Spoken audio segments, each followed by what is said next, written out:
G'day everyone, welcome back to Self-Made. I just got back from Brisbane where I spent a week doing my Applied Microbial Remediation Technician training alongside Scott and Gabby from King's Cleaning Co., Mrs. Muscle and Megan from Valley to Beach Forensic, the same exact group that I did my trauma and crime scene training with a year ago, and also some of them that I did the water damage restoration with as well. Also, just great friends of mine. So that was really fun. I also caught up with a good friend, Hunter, who owns Sunny Coast Windows. We spent a couple of days together just hanging out in Brisbane and the Gold Coast. So that was a whole lot of fun. But we did 4 days of intense training learning about mold remediation. And I'm going to share a lot of the insight and the knowledge and the skills that I learned throughout those 4 days and try to condense it into this episode. It's going to give you a lot of knowledge because obviously mold gets brought up all the time. We have customers asking us about it, like, can you remove this? What kind of mold is this? Is this toxic? Is this black mold? Is this pink mold? Is this, blue mold? Whatever the hell they come up with these days. And a lot of the time we don't really know what to say because most people just aren't really educated on mold. Like I wasn't really educated on mold before I did this training. I had a decent idea of what it was and the effects it has and, how to effectively remove it and clean it, but I didn't really have a deeper understanding of it. So my goal with this episode is just to, kind of break down what I learned and give you some knowledge and insight that you can then pass down to clients and even like friends and family and other people that reach out to you and just ask you about mold. And it's also just interesting for some people who may want to possibly get into restoration one day because, again, restoration is very different to what we do as cleaners. So, even trauma and crime scene cleaning, it's called cleaning, but maybe 90% of it is actually just restoration and the other 10% is cleaning. We don't do a whole lot of cleaning in these types of services like water damage restoration.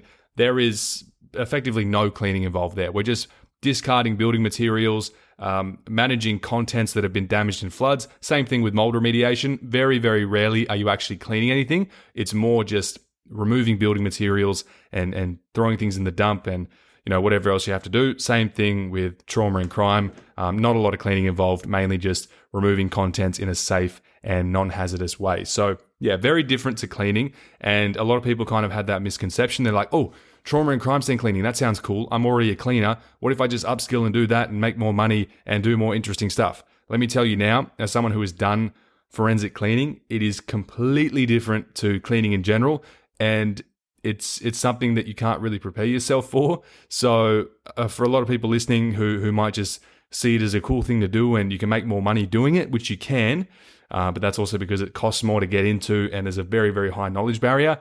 It's maybe not the best thing for you to get into. But anyway, I want to kind of break down what I learned over these couple of days and let's just get into it. So we started day one and day one was pretty intense. We were doing, I think we were in this place from 8 a.m. until about 4:30 p.m. every day.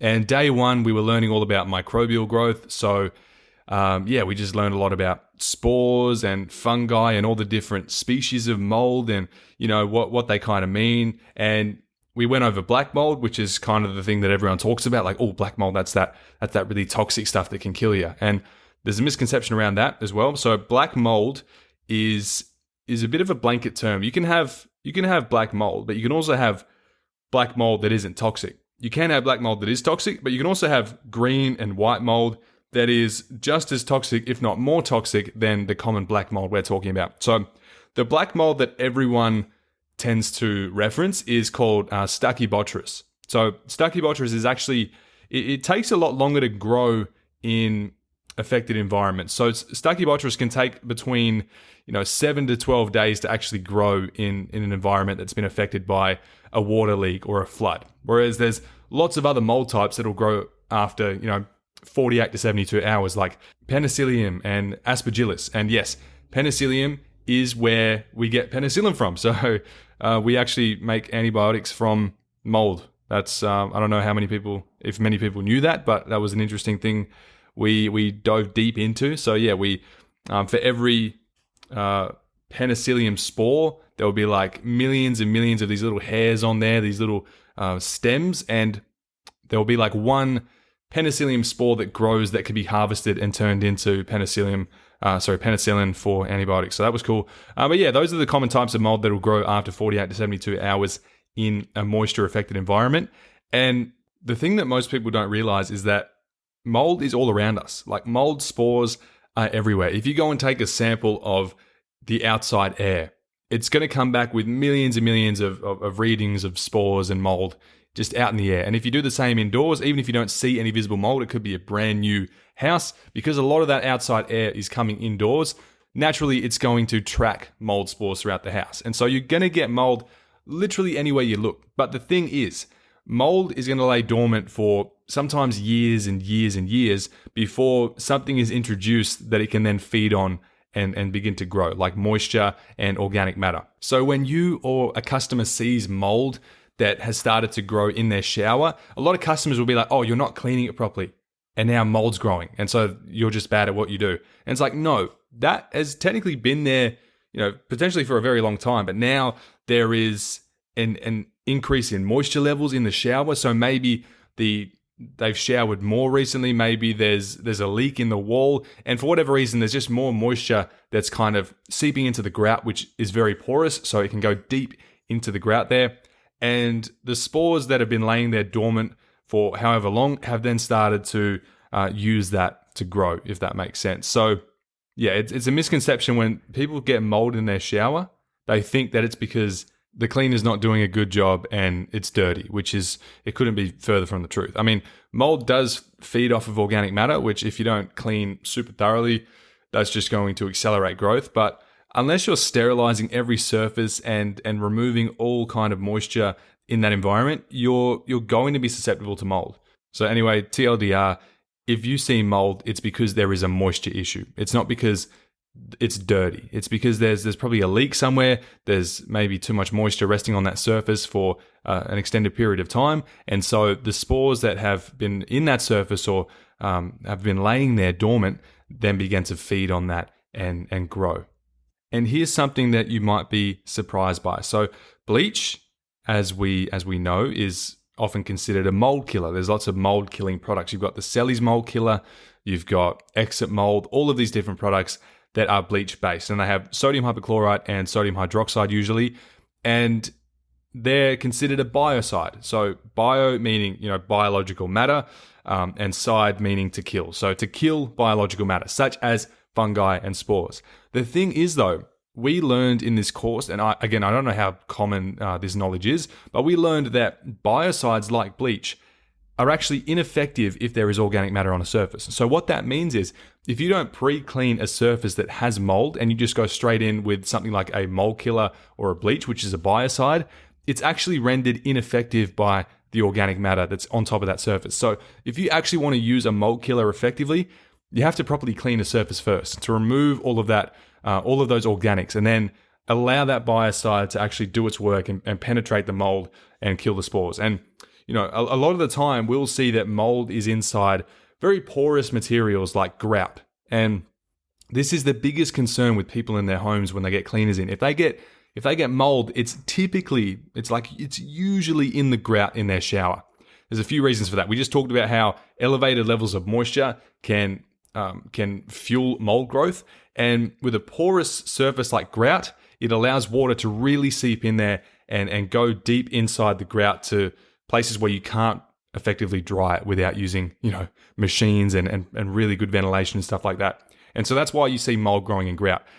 The bad thing about that is, because the mold is now in the grout, the mold roots are deeper than what you can really see. So if mold grows on a non-porous surface like metal, like stainless steel, or even like glass and certain types of plastics and sealed concrete, you can easily clean that because the mold has not penetrated the surface of that. Whereas with surfaces that have a high porosity or high permeance, they're able to really get deep in there to the point where you can't just use something like a bleach or a biocide to effectively kill that. And that's where the problem lies, because we as cleaners will go in there and we might just spray it with bleach. Maybe we do the right thing and use a detergent and clean the surface first before spraying it with bleach, and everything looks great. And then we come back 2 weeks later and the mold has reappeared in the same exact spot. And that's because we haven't effectively killed the spores and the roots of the mold, because they're deep in there in the grout due to its high porosity.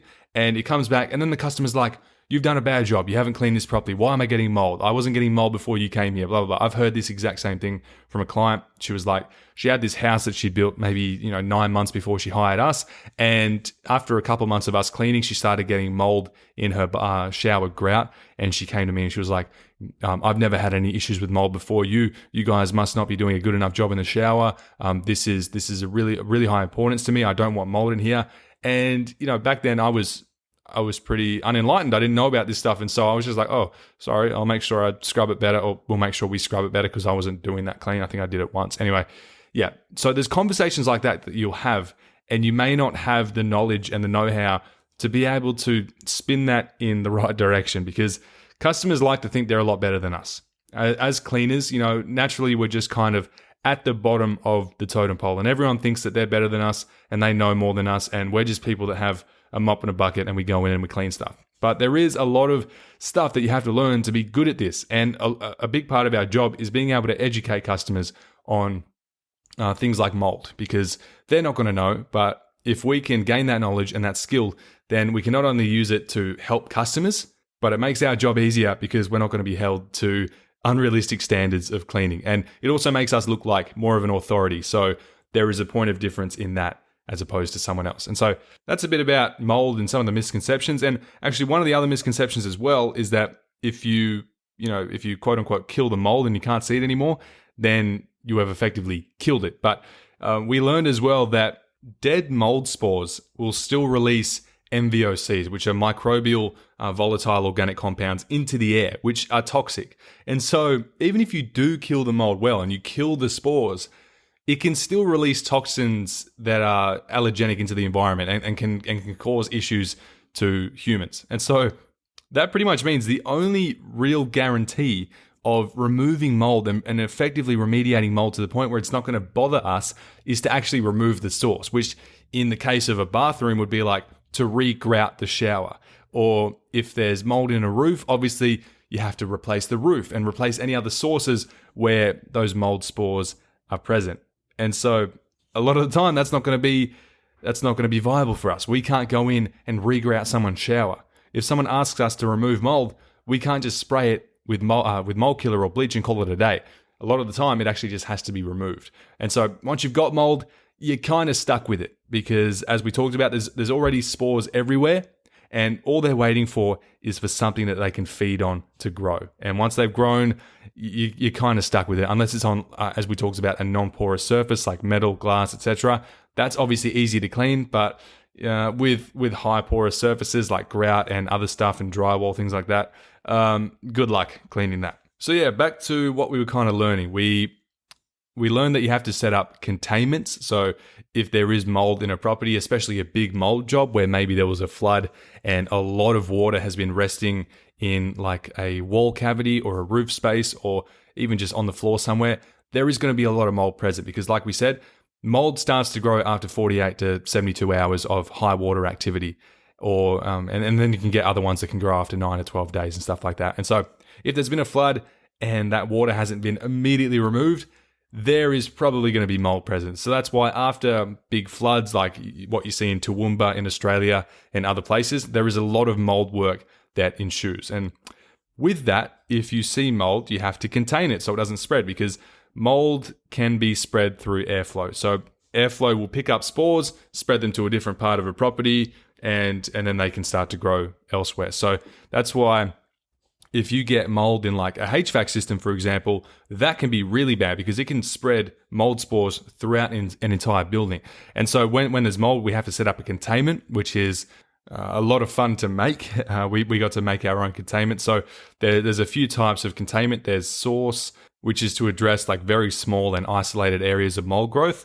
And usually there's like minimal barriers like poly sheeting to directly isolate the immediate contaminated area.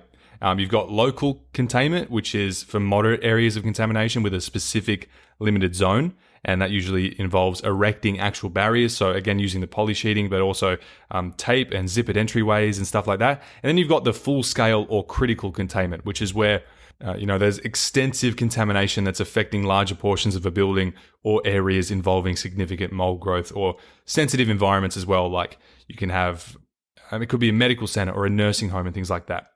And an example of this would be like a large-scale mold contamination after a flooding event, or a sewage contamination, or widespread mold growth throughout multiple rooms or floors. So that would be full-scale or critical contamination. Containment.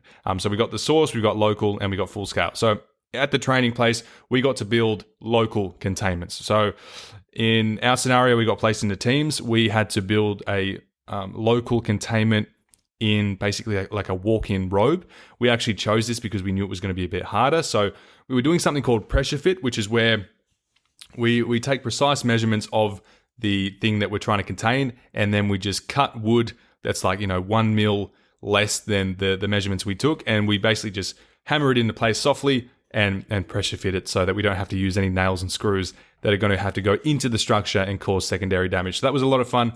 We measured up all of the wood and the poly that we had, and we created this containment that was in this walk-in robe, and it was very, very tight. Like we were pretty much punching it to see if it would move, and it would not. So we got all of our measurements right. We had rubber that was on top of the wood against the wall and the ceiling so that we weren't scratching any of the building. And then we added our negative air machine. So when you have a containment, you have to put it under negative pressure. That basically just stops any of the contaminated air from coming back out into an unaffected area and circulating. So that was fun to do and to learn about as well. And then we had our little zipper entryway that we installed. And then we also installed our exit chambers, which is basically a middle ground between the affected area and the uncontaminated areas outside of that. And that's where you would go in, you would put on all your PPE and clean all your equipment. And, that just serves as the entry and exit for that containment. So that was really cool. We got to build our own containments. It took quite a while, but now that we've done it once, it would be easier to do it again and again. And yeah, really, really fun exercise. So it just really opened my eyes to how critical mold actually is, and the scale that goes into really remediating it properly. So you can think about it's like being back in COVID when there were people in like full hazmat suits and they were making these big white tents and everything was contained, and it was like end times. And now I know that that's just how you contain potentially contaminated areas, and making sure that contaminated air doesn't circulate into other areas. So like even in critical care units and like infectious control rooms, or whatever they call them in hospitals, those places are very well contained and placed under negative pressure as well, to make sure that air is not recirculating into other non-affected areas. So yeah, we got to build our containments. That was really cool. And then we kind of learned about how to effectively remediate mold in a small scale contamination. So the step one would be the containment and the control, which is what I just talked about with those physical barriers and negative air pressure to prevent cross-contamination. And then step two is the removal and the cleaning. So in a small scale environment, you can usually get rid of the mold with physical removal of scraping and HEPA vacuuming. And that is one of the primary recommended methods by the IICRC standards. And the chemical treatments come after that. Like we talked about, how you can't just apply a biocide to mold and expect it to work, because it actually is rendered ineffective by the organic matter on that surface. So it has to be cleaned properly with a proper detergent, and then chemical treatments are secondary, and that follows the thorough cleaning. Then step three is the drying and the moisture control, because the source of moisture must be addressed, otherwise mold inevitably returns. And the mold remediation is essentially moisture remediation. So once everything's been cleaned, once it's been remediated, it has to be dried properly if there has been a flood or a leak, and then there has to be moisture control as well to prevent that happening again. And as I mentioned earlier, the common mold types are Aspergillus and Penicillium. These are the most common indoor molds that can grow at lower humidity levels. We've got Stachybotrys, which is the infamous toxic black mold that everyone likes to talk about. And that's actually slower growing and requires consistent moisture. And, it's a serious thing. There can be serious health implications because of mold. And they told us about this story where there was this family in America, and their son was like college age, and he was living in the basement, and he was having like serious respiratory issues, like really, really bad asthma. And one day he noticed that there was a mushroom growing on the carpet. So, that's not a good sign. You don't go down to the basement and look in your carpet for mushrooms to cook your food with. So obviously he told his parents, and his parents called in a mold remediation person, and Long story short, the mold remediation person did a terrible job, left way too much moisture and mold in the place, and this kid's problems only got worse. And he actually had he went into a coma basically, and he almost died as a result of mold in the basement of this property. And then the family obviously spent a lot more money fixing the terrible job that the last contractors did, and they just wanted the mold eradicated because their son almost died from this, and he was going to have to live with lifelong implications of that mold as a result, because it had seriously affected his lungs and respiratory system. And so really, really eye-opening that mold can have a very serious effect on us. And, they can range from minor allergenic reactions like a runny nose or itchy eyes, all the way to severe respiratory issues or chronic illness like we just talked about, especially for immunocompromised people. And a musty odor, even if you don't see mold, a musty odor can actually be a sign of hidden mold. So if you walk into an environment and it just has that musty kind of weird smell for no apparent reason, it's usually because that there's these VOCs, these volatile organic compounds that are being released by mold that you can't see. And so that's a sign that there is a problem. And if that problem is left untreated, then that can lead to serious health issues. So it's very important that we remediate mold and we do it properly, because it's not just an eyesore. It's not just something that's like, oh, that's a bit gross in my shower. I don't want that here. Cleaner, you better hit that with some bleach and get rid of it and make it all nice and white. No, it's a serious thing, and it can affect our health, and especially for babies and elderly people and immunocompromised people. And that's a little bit about mold. I'm sure you already knew that it was a health hazard, but that was definitely an eye-opening story that we got told, and that was just one of many, many things that have happened as a result of mold.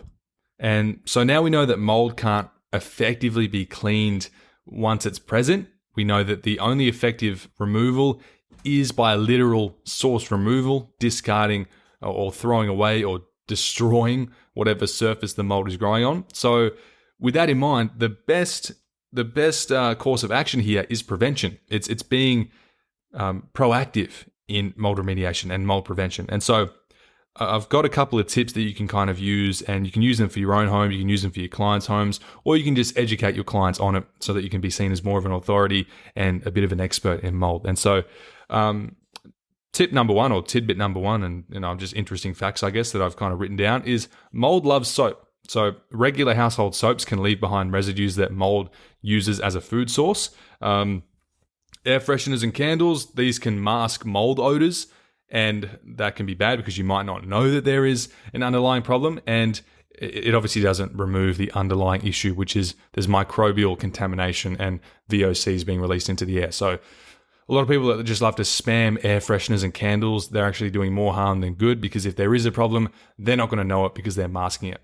Humidity matters as well. So experts and scientists have pretty much said that humidity levels in an indoor environment are about, to be optimal, are about 30 to 50%. So if you test the humidity in your house or your client's house and it's between 30 and 50%, that's great. That is perfect. If you go too dry, it can be bad. And if it gets too humid, then that can be even worse for mold growth. And mold tends to grow in environments where the humidity is 60% or higher. So if you can maintain that kind of equilibrium level of 30 to 50%, and granted that there's not a buildup of moisture in the environment as well, then you're pretty much guaranteed to not see mold growth. Vinegar can be a good DIY alternative to a biocide like bleach. White vinegar can kill around 80% of mold species, and it can penetrate porous surfaces better than bleach, but again, it's never going to be 100% effective. So yeah, that's just a little fact as well. But the biggest tip and the biggest piece of advice I can give you is just to maintain moisture levels. Maintain it in the shower, maintain it in the kitchen, and wherever else you can think of. So tell your customers and your friends and your loved ones, have regular inspections, have prompt water leak repairs. If your fridge leaks, or if your dishwasher leaks, or if a tap leaks, make sure it is fixed immediately, because mold starts to grow 48 to 72 hours after a moisture leak like that. And have good ventilation. Make sure that you're airing out your bathroom and you've got the exhaust fans running when you're having a shower and doing all that stuff. And And dehumidification as well. If you identify that the bathroom is too humid, if the humidity levels are above 60%, introduce dehumidification. And if you do use dehumidifiers, make sure that you regularly empty the drip trays as well, because a lot of people don't do that. And yeah, ensure proper ventilation. Make sure you open windows and introduce lots of airflow, which can help dry moisture. That's the main thing. And maintain your gutters and roofs as well. So if you don't regularly clean out your gutters, like, a couple of times a year, then if it accumulates with lots of dirt and leaves and stuff, then you can get water that seeps into walls and ceilings after there's heavy rain, and that's not good. So those are some of the main tips that I can kind of impart for yourself and for homeowners as well, if you want to share them. And if anyone ever asks about mold and specifically mold prevention, you can kind of just say that. It really just comes down to moisture and humidity. So if you can remember those two things, if you can just control moisture and control humidity, you can prevent mold. Obviously, once mold is present, it becomes a lot harder, because the only effective route of remediating mold is removal of the source. But yeah, very interesting couple of days. And, especially learning that mold is everywhere. Like, mold spores naturally occur in the environment. They're airborne. They're always present in homes at low levels. And the issue arises when these spores find moisture and organic material indoors. And even dead mold can still cause issues, like we talked about. Even if it's being killed by bleach or another biocide, mold spores can still cause allergic reactions and respiratory problems, which is why the physical removal is paramount. And so bottom line, mold isn't just an aesthetic nuisance. It's a clear sign of underlying moisture problems. And to effectively manage the mold, you have to focus primarily on moisture control and thorough cleaning or material replacement, not just superficial cover-ups. And yeah, I really enjoyed that. I love learning about everything to do with cleaning and restoration, and the chemistry and the biodynamics behind all of the stuff we do. So it was really amazing for me. Also just great to catch up with my friends as well. And yeah, we sat our exam on at the end of day 4. It was 137 questions. It took everyone between 2 and 3 hours. I think it took some people up to 4 hours even. And yeah, it was a very tough exam. I think I did well though. The passing score is 80% or higher too. So yeah, very, very exclusive kind of club to be in if you're an AMRT, Applied Microbial Remediation Technician. Very exclusive club, very hard to get into. And so yeah, out of those 137 questions, I think, I only really struggled with 5 or 6 that I wasn't 100% on. And it was I was between, it's like this thing or another thing. So I'm pretty confident that I passed with flying colors. I'm pretty sure I got a fairly high score, and I'm confident that Scott and Gabby and Mrs. Muscle and Megan as well, I think they all passed great. They all studied hard, a lot harder than me. I was actually a bit worried that I didn't study hard enough, because everyone was talking about how tough the exam was going to be. But I did pull my head in a little bit. I studied just enough to get myself across the line. And yeah, that was the most schoolwork that I've done in 10 years, because I dropped out of school when I was 14 and I'm 24 now. I don't think I ever studied a day in my life. I don't think I've ever done an assignment or an exam. Oh, actually, I've done NAP plans, so that's one thing. But yeah, it was interesting. Learned a lot of cool stuff.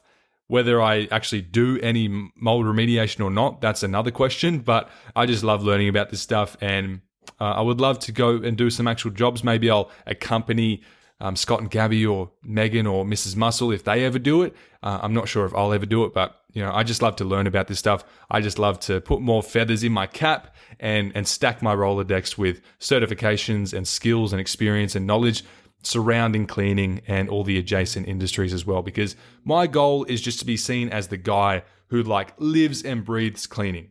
I don't want to live and breathe mold, but I want to live and breathe cleaning. I want everyone to think that I am the guy to go to for cleaning advice and knowledge and know-how.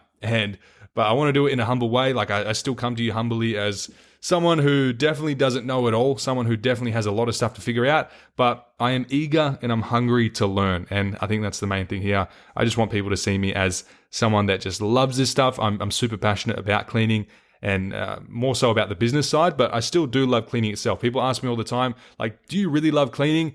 The answer is yes, I do. I'm fanatic about it, and I will be doing this my whole life. Everything I do will be centrifugal to cleaning, and I wouldn't have it any other way. So, it was a great couple of days. It was through Coach 8 in Brisbane. Our instructor was Rachel Adams from Indiana in the US. She was amazing. She's like one of two people or one of a few people in the world that can really teach this stuff on a deep level. Her understanding of chemistry and microbials and all of this stuff is just, it is unparalleled. It is insane, the stuff this lady knows, and she is truly an expert in her field. So great to be able to learn from her.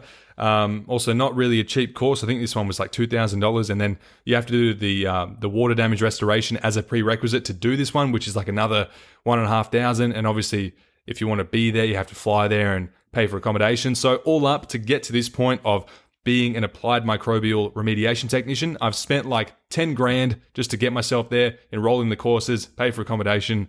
But yeah, it's been a fun journey, and I love that I can share my takeaways with you, and I'm excited to see what the future has in store. Maybe I'll get to do a few mold jobs and take you along with me for the journey and document that stuff. So that's really cool. And yeah, the next course I'll be doing is probably going to be either advanced structural drying, which kind of goes hand in hand with water damage resto and mold, or I'll go into fire damage restoration, which will be very cool, especially for me being from Western Australia. We have no shortage of fires over here. It's very hot and dry. And so, yeah, that's kind of what's on my radar. As for the podcast, I was planning to do a podcast with the gang, with all my friends, and even just a solo one while I was in Brisbane. But I did not anticipate how crazy the study and the workload was going to be. I had to study hours and hours, and it still didn't feel like enough. So, but we got here, and I'm going to do a couple episodes to make up for it. So I'll do like 3 episodes this week, and yeah, that'll be it. I hope you enjoyed this episode. I hope you can take something away and use it for your own benefit, or tell a client something that they didn't know, and then they're like, "Oh, you're so smart. I can't believe you know that, and I didn't." Maybe you're not just a cleaner after all. Maybe cleaners aren't just at the bottom rung of society. Maybe you guys actually have a purpose. Wouldn't that be great? Yeah. So thanks for listening to another episode of Self Made. I will catch you again soon.